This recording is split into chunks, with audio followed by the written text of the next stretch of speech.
Even if there's just you and one other student, class time can get tense. You've been in the room for a couple of hours, or maybe even most of the day, and everyone's getting restless. Students are starting to look out the window like there's chocolate cake on the other side. You're getting frustrated, it's a bad mix, and it's time for a brain break. A few years ago, we wrote an article that became incredibly popular about brain breaks. This time, we'll share some of those ideas from the blog post, bring in a few more, and provide a little context on top. If you like this video, check out the link in the description below to read the full article and discover even more suggestions. I know we're saying these are brain breaks for the students, but honestly, they're good for you as well. We all need brain breaks.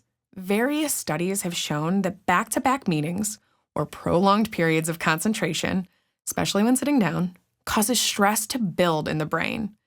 And what's a day of school other than back-to-back meetings and prolonged periods of concentration?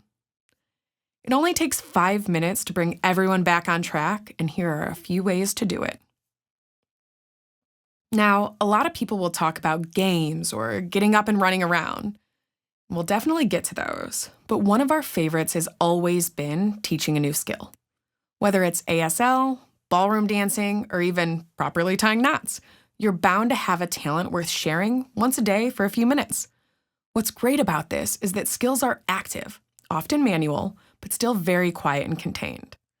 ASL or tying knots, for example, will give you a chance to change it up without disrupting the class next door.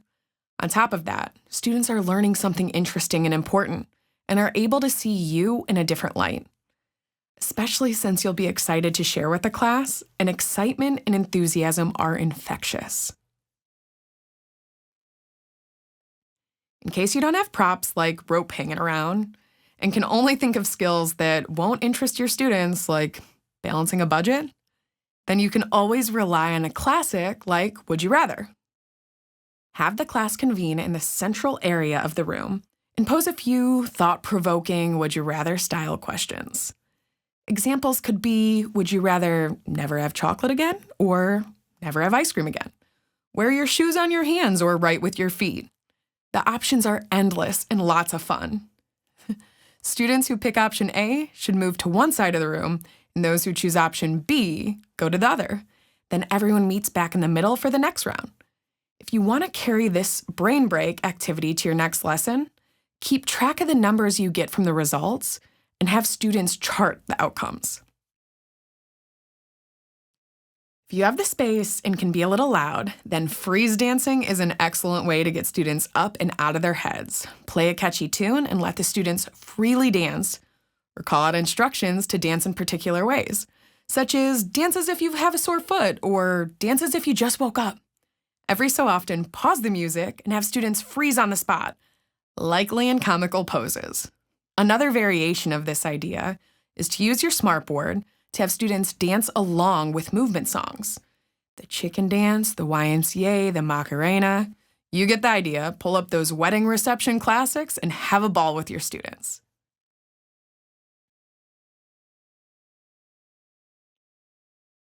Every class is different, so keep looking for the right brain break if you haven't found one yet. Maybe you have a quiet class with younger students who would love nothing more than a webcam break to watch animals. A lot of zoos, aquariums, and nature preserves set up cameras to watch the animals, and it's perfect for the end of a science class or even geography. Maybe you have a class with good chemistry and older students. In that case, improv could be a great way to perk them up in a language class or even history. Give them a topic based on your teaching material and let them internalize the lesson in new and creative ways. Whatever the scenario, there's a brain break to get students back on track, or just have them leaving with a smile on their face. There aren't any limits, just possibilities. A lot of these suggestions sound like the kind of thing that's not supposed to happen at school. But it's important to remember that fun also has a place in the classroom. In a lot of these cases, students are learning something other than history or math, but they're still learning. And after a quick break, they'll be ready for the class material again. So give it a shot. And if you want even more inspiration, check out the link to our article in the description down below. Don't forget to leave your questions. We love hearing from you all. And please like, subscribe, enjoy. You know, the usual.